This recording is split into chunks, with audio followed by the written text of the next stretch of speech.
Salam alaikum. Dans la vidéo, on va voir ce que c'est que le RPC. Dans un système réparti, les machines sont interconnectées et elles collaborent pour réaliser un calcul en commun. Sauf que dans certains cas, une machine a besoin d'une fonction, sauf que la fonction elle est implémentée dans une autre machine. Donc au lieu de réécrire le code source de la fonction dans cette machine-là, il serait plus intéressant de profiter de cette interconnectivité entre ces machines pour résoudre ce problème. La solution, c'est que au lieu de faire l'appel de la fonction localement comme il est connu traditionnellement, le process اللي راه مستحقي هذيك la fonction يعيط لها via le réseau. L'exécution se déroule au niveau de la machine où elle sera implémentée et après elle retourne le résultat à la machine qui a fait l'appel.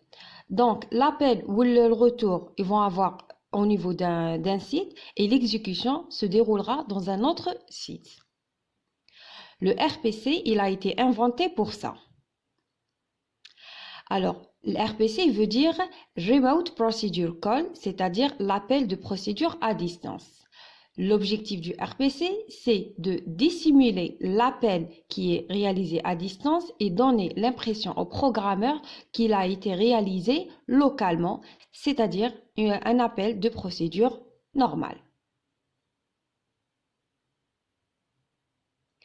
Au fait, il y a une grande différence entre socket et RPC. Socket, c'est un moyen qui permet la communication entre les différents process. Sauf que le RPC, c'est une technique de programmation. L'utilisateur, quand il travaille avec le RPC, il ne va plus se préoccuper de quelle technique de communication elle est utilisée. L'aspect communication, il est caché au programmeur.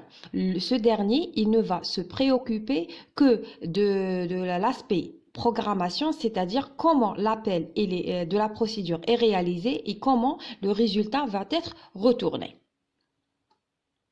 Le RPC, il suit le paradigme client-serveur, c'est-à-dire que le programme qui est en train de faire l'appel de la procédure est considéré comme étant le client et où se trouve la procédure, bien sûr la procédure à distance en question, est considérée comme étant le serveur. Le principe, c'est que le client, lorsqu'il aura besoin d'une procédure, il va faire l'appel. Il aura l'impression qu'il est en train de faire un appel local, sauf que l'appel va être envoyé via le réseau. Le serveur, il va interpréter cette demande d'appel, il va déterminer de quelle procédure il s'agit, il va l'exécuter. Par la suite, il retourne le résultat au client, bien sûr, tout ça grâce à la connectivité entre le client et le serveur. Alors le RPC, il a été inventé dans les débuts des années 80 pour pouvoir développer un protocole qu'on appelle le protocole NFS. Alors, ce protocole-là, il permet à un ordinateur d'accéder à un ensemble de fichiers ou la totalité du disque dur d'une autre machine. L'ordinateur qui est en train d'accéder, on l'appelle le client NFS, où se trouve l'ensemble des fichiers, on appelle ça un serveur NFS. Cette première implémentation est appelé Sun RPC ou ONC RPC. Il a été implémenté en langage C. Et grâce au succès qu'elle a connu, cette technique de programmation elle a été par la suite implémentée dans le paradigme orienté objet. Et le Corba est né en 1991 utilisant le langage C++ et Java. Par la suite, Microsoft DECOM a développé son propre RPC et en 1997, le Java RMI a été créé. Alors le Java RMI, c'est aussi le RPC, mais dans l'approche orientée objet. La différence بينه وبين le Corba, c'est que celui-là, il est écrit uniquement en langage Java.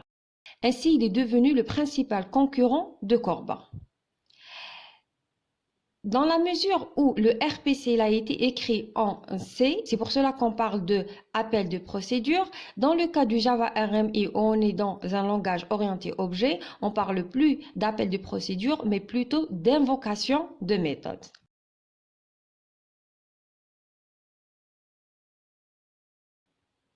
L'implémentation la plus connue avec le Java RMI, c'est le Java Cards, qui est un système d'exploitation destiné aux applications pour carte à puce.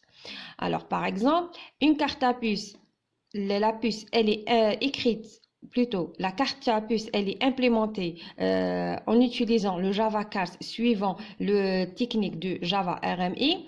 Avec cette puce, on peut faire appel à des méthodes comme par exemple débiter, consulter, transférer de l'argent d'un compte à un autre. Et toutes ces méthodes, bien sûr, elles sont réalisées dans un serveur à distance où se trouve le compte bancaire sur lequel les méthodes s'appliquent. En 98, c'est le SOAP XML qui a été développé. Le SOAP XML, c'est le fait d'invoquer des services via le web. Il y a eu par la suite le Ajax, le REST, aussi le RPC pour le langage Python, le Thrift, le gRPC qui est un framework open source développé par Google en 2015, le JAX-WS, et bien d'autres.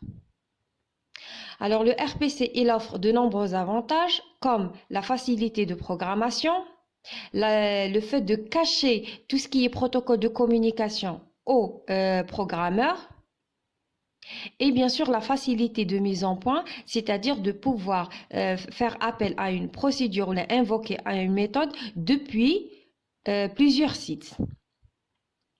L'inconvénient de cette technique, c'est l'aspect sécurité. C'est lorsqu'on fait appel à une procédure ou invoquer une méthode, il faut que le serveur en question doit être un serveur de confiance. Et le deuxième point, c'est que cette technique de programmation, elle dépend de l'existence du réseau. Si le réseau est défaillant, donc il n'est plus possible d'invoquer une méthode ou faire appel à une procédure. Cette technique de programmation J avec de nouveaux concepts, le premier, c'est le concept de stub et de skeleton. Il faut savoir qu'au niveau de client, c'est pas le programme principal qui est en train de faire l'appel de la procédure ou là, les le résultat. C'est plutôt un sous-programme qu'on appelle le stub client ou là, souche client. Donc, le stub ou la souche client, c'est lui qui va donner l'illusion à l'utilisateur qu'il est en train d'invoquer une méthode ou d'appeler une procédure localement.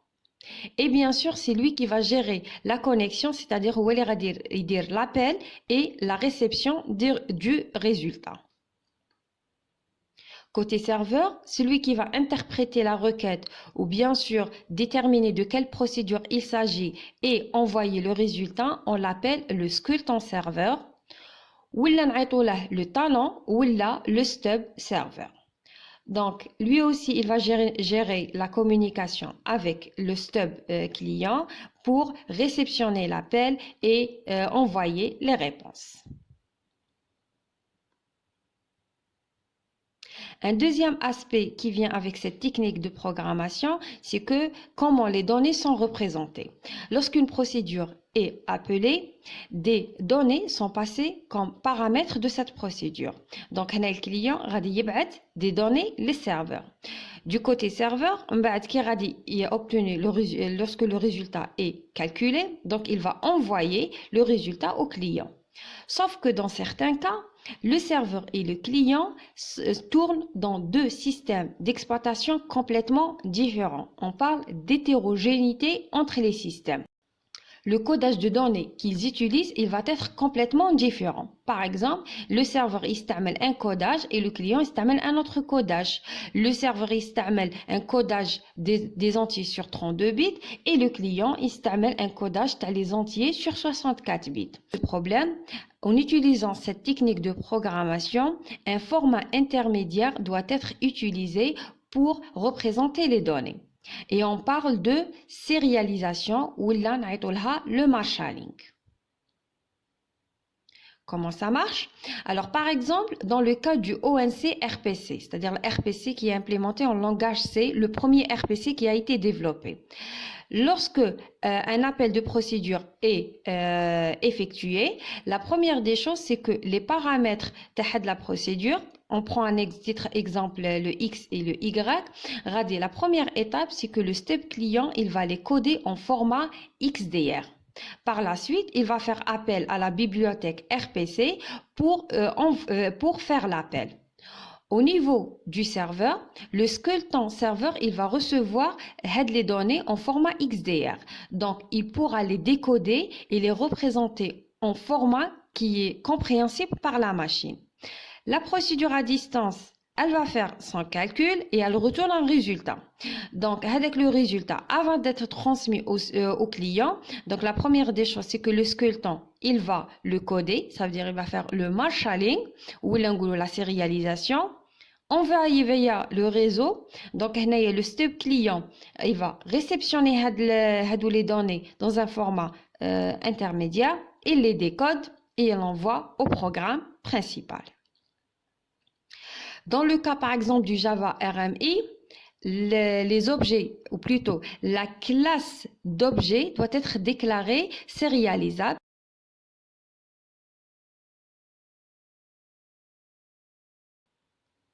Comme il est montré dans ce schéma.